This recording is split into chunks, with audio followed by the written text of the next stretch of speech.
right, let's talk Houston Texans. Look, this is a team that's had a pretty solid offseason up to this point, of course, coming off an outstanding 2023 campaign led, of course, by rookie superstar, former rookie, now seasoned vet, of course, CJ Stroud. And we're starting to see sort of a magical effect with CJ Stroud.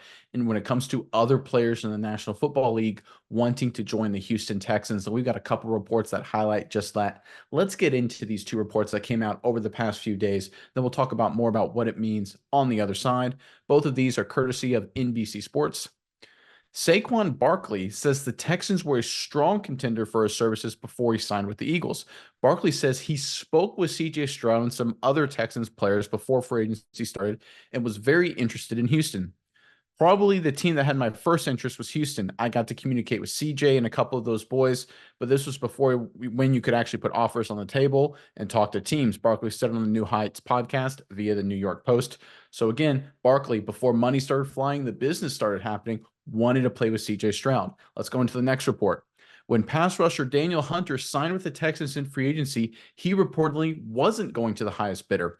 Hunter actually was offered more money by the Colts than the deal he signed for with the Texans, according to Stephen Holder of ESPN. Hunter's contract with the Texans is 2 years and $49 million with $48 million guaranteed. Again, wants to play with the Texans, wants to play with CJ Stroud. I think we're starting to see an effect growing here in Houston. I think we'll have big implications for the Texans going forward. Miles, I'm curious what your thoughts are on this, but first, Houston fans in the comment section below, as we're nearing the end of March, we've seen most of, if not all, the big time moves in terms of free agency the Texans will make. So in the comment section below, give us your grade of the Houston Texans offseason up to this point. Do you think they crushed it? Give it an A. Do you think it was kind of not so good? Maybe a C minus? I think somewhere in the middle, maybe a B plus, whatever it is, give us your grade, Houston Texans offseason, in the comment section below. But Myers, give me your thoughts on these reports and just this energy where it seems a lot of people want to play with CJ Stroud. Yeah, Nick. And I think the interesting part here is it's from both sides of the ball. You have an offensive and defensive player. Both sides of the Texans are very intriguing for anyone to come in. Firstly, we have the Saquon Barkley aspect. Obviously, he's a great running back, very, storied pass. He came into the league as a very highly touted recruit. But the running back position, sometimes the dollars and cents don't work out, and he got more money in Philly. But the fact that before he could even talk dollars and cents, he was looking at the Texans. He was talking to CJ Stroud, a rookie on the team. Just shows how much leadership and effect CJ Stroud has brought to this team. I think that he's brought a lot of excitement, a lot of talent, and people really want to be a part of this new Texans unit because this is a team that is going to be, I would say, a perennial playoff team, a team that I think maybe the pieces they have gathered now, they're going to make even deeper playoff runs for the next few years. This is a team that looks very, very good, and they're super young. The next 4 years, this team is going to be very dangerous. But on the other side, you have Danielle Hunter, another veteran pass rusher, a guy that's been around the league for a long time, doing it a long ways. He's been with Minnesota for a while. But he says, no, I want to go to Texas. I'm going to sign for less money to go play with the Texans as well. Because this defense, I see CJ Anderson. He's thriving in the defense. I see Stingley Jr., who did very well last season. Very underrated. People don't talk about how good Derek Stingley was last year. This is a defense. Very underrated. D'Amico Ryan's a great defensive head coach. Now Hunter, he wants to do things on the defensive side of the ball. He sees promise on the defense. I think it just shows the new culture and just all of the promise on both sides of the ball. Everybody, like you said, everyone wants to play for the Texans. Everyone has them on the list. Everyone wants to make a stop in Houston and see what it's all about because they are all the rage in the NFL right now. And if you look at it on paper, it absolutely makes sense. And I'm sure when you go there in person as well, this just seems like the team to be. And I think that we're going to see even more free agents checking out Houston in the next few years.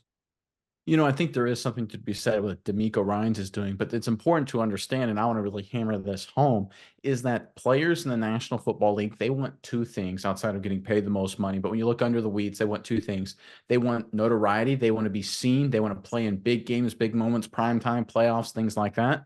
And they want to win championships. And having an elite quarterback allows you the opportunity to do both those things. And that's exactly what players gravitate to. They know which quarterbacks are up and comers, exciting, elite, high level, really before the rest of the media recognizes it. If you look back to the season after Joe Burrow's rookie year, which wasn't spectacular, in fact, he ended it with a serious injury. We did a report way back then talking about how a bunch of free agents really wanted to come to Cincinnati and play with Joe Burrow. They recognized something was magical there, that Burrow was going to be an elite quarterback and the Bengals were going to contend. We obviously have seen what happened the past few seasons. The Bengals made their run the past couple years to the AFC title game, 1 year to the Super Bowl. This past season would have probably been a similar outcome if Burrow hadn't gotten hurt, right? Players recognize it. They recognize the energy behind the quarterback position, and they start gravitating towards it. And once that energy starts building, you get a massive feedback loop, and the team just gets better and better and better. And that's the energy behind CJ Stroud right now.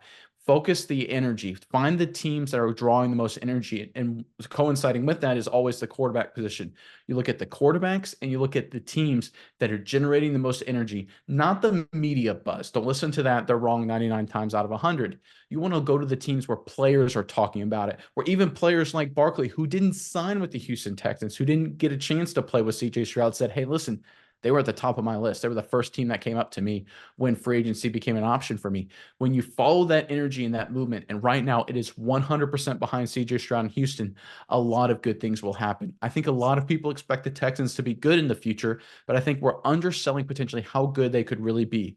Right now, the energy among the players, and of course, a lot of the assistant coaches, the Texans retain some of those as well, is an indication that this Texans team under CJ Stroud is going to be really good, not just in 2024, not just in 2025, but for years to come. There's something special brewing in Houston, and it all starts with CJ Stroud and the fact that everyone wants to play for this guy.